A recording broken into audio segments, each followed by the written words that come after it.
大家好，今天用黄瓜分享个特别适合夏天的小吃，冰冰凉凉的，好吃又解暑。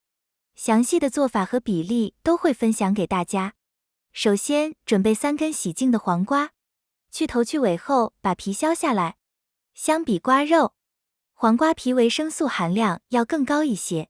然后把黄瓜皮切成小块，放入榨汁机中，加入80毫升清水，榨成细腻一点的黄瓜汁，把黄瓜汁用滤网过滤一下残渣。准备100克玉米淀粉，加入50克大米粉，取150毫升的黄瓜汁调匀，一直搅拌到没有颗粒就可以了。锅里倒入700毫升的凉水，再把调好的黄瓜淀粉水倒进去，开小火慢慢熬，中间都要不停地搅拌，直到最后呈这种粘稠度透明的状态就可以。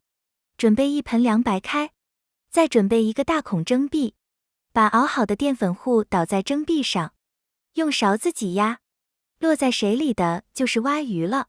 全部做好以后，开冰箱冷藏2小时，口感更佳。开水放入1块老红糖，熬到红糖完全化开，关火放凉。先盛1碗蛙鱼，撒上花生碎和山楂丁，洗干净的葡萄干，把放凉的红糖水浇在上面。天气太热的时候来这么一碗，冰冰凉凉的，特别过瘾。口感 Q 弹有嚼劲，带着黄瓜淡淡的清香，酸甜又开胃。这种蛙鱼在你们那边叫什么名字呢？可以留言分享一下。喜欢的朋友可以收藏、点赞、转发一下。谢谢大家。